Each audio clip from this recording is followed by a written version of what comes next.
નમસ્કાર વાલા વિદ્યાર્થી મિત્રો, ગાલા અસાઇનમેન્ટ બુક 2026ના ધોરણ 12ના ગુજરાતી વિષયના પ્રશ્ન પેપર નંબર 3નું વિભાગ ડી અને ઈ આ બંને વિભાગોનું સોલ્યુશન મિત્રો આપણે આ વિડીયો દ્વારા કરી રહ્યા છીએ. ઘણા બધા વિદ્યાર્થીઓની કોમેન્ટ હતી કે સર વિભાગ ડી અને ઈનું સોલ્યુશન આપો, તો એ આતુરતાનો અંત નજીક છે, એટલે કે આવી ગયો છે. બંને વિભાગોનું સોલ્યુશન છે મિત્રો આપણે કરીએ છીએ. એ સોલ્યુશન કરતાં પહેલાં હું ગોડકિયા પ્રવીણભાઈ દરેક વિદ્યાર્થી મિત્રોનું હાર્દિક સ્વાગત કરું છું. વિદ્યાર્થી મિત્રો, 2026ની બોર્ડની પરીક્ષામાં સૌથી વધારે તમે માર્ક્સ પ્રાપ્ત કરો એ માટે ગાલા એસાઇનમેન્ટ બુકના આપણે પ્રશ્ન પેપરોનું છે સોલ્યુશન કરી રહ્યા છીએ. એમાંના ગુજરાતી વિષયના પેપર નંબર 3નું વિભાગ ડી અને ઈનું સોલ્યુશન હવે આપણે જોઈએ. તો વધારે સમય નહીં લેતા જોઈએ. આ વિદ્યાર્થી મિત્રો, ડી વિભાગ એટલે કે અર્થગ્રહણનો વિભાગ, અને આ વિભાગની અંદર સૌથી પહેલાં છે કે પાઠ્યેતર કાવ્ય વાંચી તે નીચે આપેલા પ્રશ્નોના 1-2 વાક્યમાં ઉત્તર આપો. આમાં સરસ મજાનું એક કાવ્ય આપેલું છે કે મને શિશુ તણી ગમે સરળ સૃષ્ટિ સ્નેહભરી. તો આખું આ કાવ્ય મિત્રો એક વખત તમે જોઈ લેજો, વાંચી લેવાનું. અને મનસુખલાલ ઝવેરી રચિત આખું કાવ્ય છે. એની નીચે પ્રશ્નો છે, એના જવાબો આપણે જોઈએ. 71મો પ્રશ્ન છે, કવિને બાળપણ શા માટે ગમે છે? તો જવાબ છે, કવિને બાળપણ ગમે છે કારણ કે બાળપણ નિર્દોષ, નિશ્ચિત અને આનંદમય હોય છે. બાળપણમાં કોઈ ચિંતા, દુઃખ કે સ્વાર્થ નથી હોતા. માત્ર હાસ્ય, રમકડા અને ખુશીઓ ભરેલું જીવન હોય છે. એટલે કવિને પોતાનું બાળપણ ખૂબ ગમે છે. 72મો પ્રશ્ન, કવિને વૃદ્ધત્વ માટે કેમ આદર છે? તો તેનો જવાબ છે, કવિને વૃદ્ધત્વ માટે આદર છે કારણ કે વૃદ્ધાવસ્થામાં અનુભવ, જ્ઞાન અને શાંતિ મળે છે. વૃદ્ધો જીવનના દરેક પડાવ જોઈ ચૂક્યા હોય છે, તેથી તેઓ સમજદાર અને સહનશીલ બને છે. એટલા માટે કવિ વૃદ્ધત્વ પ્રત્યે આદરભાવ રાખે છે. 73મો પ્રશ્ન, કવિનું દિલ યુવાનીને કેમ ઝંખે છે? મિત્રો, તેનો જવાબ જોઈએ આપણે કે કવિનું દિલ યુવાનીને ઝંખે છે કારણ કે યુવાની ઉર્જા, ઉત્સાહ, સપના અને હિંમતથી ભરેલી હોય છે.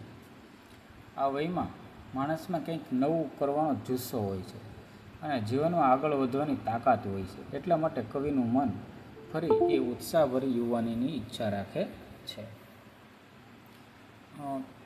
74મો પ્રશ્ન, કવિ કેવો આત્મા ચાહે છે? જવાબ છે, કવિ હરખભર્યો, નિર્દોષ અને આનંદમય આત્મા ચાહે છે. તેઓ આત્મા જે દુઃખ, ચિંતા વગર હંમેશા ખુશ રહે, પ્રેમ અને આનંદથી ભરેલો હોય, બાળપણ જેવી નિર્દોષતા ધરાવે છે. અને 75મો પ્રશ્ન છે, કાવ્યને યોગ્ય શિક્ષક આપો. તો જીવનના વિવિધ તબક્કા એવું પણ આપી શકાય, અને અન્ય રીત પણ છે મિત્રો, તમે આપવું તો આપી શકાય છે. કોઈ મેં આપી દીધું એટલે ફિક્સ નથી, પણ બંધ બેસતું એ છે કારણ કે આમાં વૃદ્ધાવસ્થા, યુવાવસ્થાની આખી ઘટનાઓ છે. ત્યાર પછી છે, નીચેના પાઠ્યેતર ગદ્યખંડના આધારે આપેલા પ્રશ્નોના 1-2 વાક્યમાં ઉત્તર આપો. એટલે કે મિત્રો આ આખો પેરેગ્રાફ તમારે વાંચી લેવાનો છે, અને પેરેગ્રાફની નીચે કેટલાક પ્રશ્નો હોય છે, એનો જવાબ આપણે એમાંથી ગોતવાનો છે. ઉદાહરણ તરીકે 76મો પ્રશ્ન છે, માણસ કયા કયા ભાવોથી વ્યક્તિની પૂજા કરે છે? તો તેના જવાબમાં આવે છે કે માણસ સ્વભાવથી જ કોઈ વ્યક્તિને દેવ કરીને શ્રદ્ધાને, વિશ્વાસથી વ્યક્તિની પૂજા કરે છે. 77મો પ્રશ્ન, મહાન પુરુષોને જુદી જુદી પ્રજાના લોકો કઈ રીતે પૂજતા આવ્યા છે?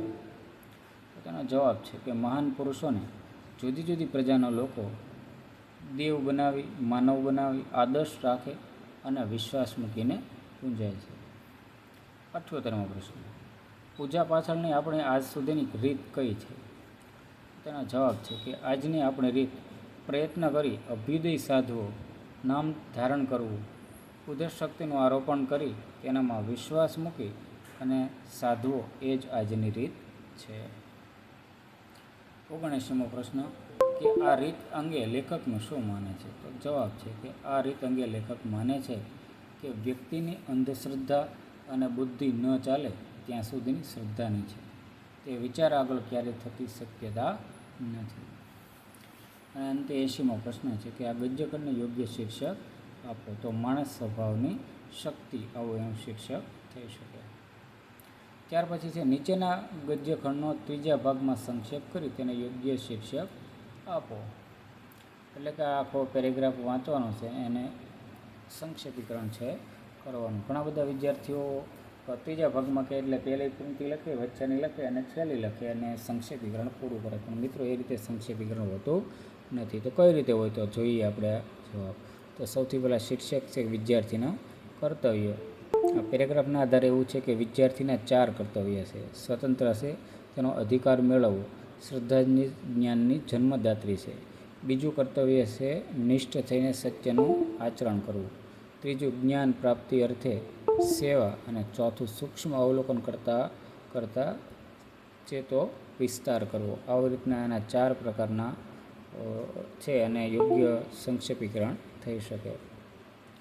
ત્યાર પછી છે નીચેની ગદ્યખંડને કાળકથન રીતિ પ્રમાણે વિચાર વિકાસના ક્રમમાં ગોઠવો. એટલે કે આખો પેરેગ્રાફ હોય એ આડાવડા ક્રમમાં હોય, એને આપણે યોગ્ય ક્રમબદ્ધ છે લખવાનો હોય છે. આજે આખો પેરેગ્રાફ છે એનું આપણે જવાબ સાથેની માહિતી મિત્રો આપેલી છે, અહીં તમે જોઈ શકો. તે અમારું નામ લેણું રાખ્યું, પણ એ છે એ જ્યાં આવતું નથી, એ છેલ્લે આવે છે. અમારે તો આ ઉતરતી અવસ્થાએ દીકરા નામની દૃશ્ય દેવાઈ ગઈ હતી. પોસ્ટ માસ્ટરના પત્ની બોલતા હતા, છતે છોકરે વાંઝ્યા જેવું થઈ પડ્યું હતું. તે અમારું નામ લેણું રાખ્યું. તારો તો જેટલો ગણ માની એટલો ઓછો છે. મારા વીર, અમારી ચામડીના પગરખા સીવડાવીએ તોય તારા ગણ સાટું વળે એમ નથી. તો આ રીતે આ આખો પેરેગ્રાફ છે. ત્યારબાદ ઈ વિભાગ જોઈએ આપણે, એટલે કે લેખન સજ્જતાનો. એમાં છે કે નોલેજ માધ્યમિક શાળા અમદાવાદમાં વિજ્ઞાન શિક્ષક તરીકે જોડાવા માટે આચાર્યને અરજી કરો. તો આ બાજુ છે મિત્રો સરનામું આપેલું છે. આ બાજુ પ્રતિ આચાર્ય, નોલેજ માધ્યમિક શાળા કુરબાનપુર અમદાવાદ, વિષય તો એ બધી લખી, માન્ય આચાર્યશ્રીને એ બધું જે થોડું ઘણું લખી અને શૈક્ષણિક લાયકાત લખવાની હોય છે. એમાં ડિગ્રી, સંસ્થા, પાસ કરનું વર્ષ, મેળવેલ ગુણ અને ટકા એ બધું છે એ લખવાનું છે. લખાય બાદ તમારી વ્યક્તિગત માહિતી આપેલી છે, શોખ લખેલો છે, અનુભવ લખેલો છે અને અંતે સહી કરીને આખી અરજી છે આપણે આપવાની હોય છે. ત્યાર પછી નીચેના ગદ્યખંડનું વાદ્યાત્મક ગદ્યમાં રૂપાંતર કરો. એટલે કે આખો એક પેરેગ્રાફ હોય છે, એ પેરેગ્રાફને આપણે વાદ્યાત્મક ગદ્યની અંદર લખવાનો છે. આપણે જવાબ મિત્રો અહીંથી આપેલો છે કે અત્યંત દુઃખદ અને શરમજનક ઘટના છે જે આજે માતૃભાષાના સ્થાને અંગ્રેજી દ્વારા શિક્ષણ આપવાનું ફેશન રૂપ બનતું જાય છે. અને આખું જે વાદાત્મક છે મિત્રો આ રીતે આખું આપેલું છે. તમે એક વખત વિડીયોને અટકાવીને પણ આ જોઈ શકશો.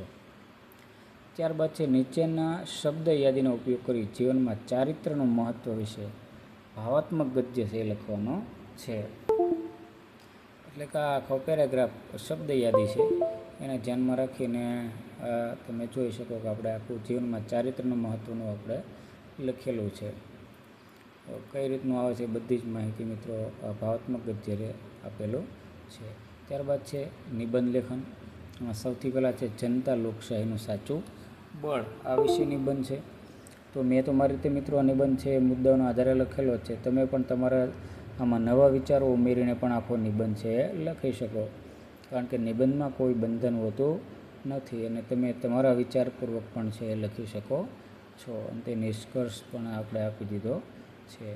બીજો નિબંધ છે કે મિત્રતાની મીઠાશ. તો આ નિબંધમાં પણ અગાઉ કીધું એમ આપણે મિત્રતા વિશે છે એ લખેલો છે, પણ એમાં તમારા વિચારો પણ તમે ઉમેરી અને એમાં ખૂબ સારી રીતે, અને 10 માર્કનો નિબંધ છે એટલે તમે ઘણા બધા વિચારો છે એમાં ઉમેરી શકીએ આપણે. જીવનમાં મિત્રતાનું મહત્ત્વ, દુઃખમાં સુખમાં બધે મિત્ર છે એ કામ આવે, આવું બધું છે એ લખવાનું છે.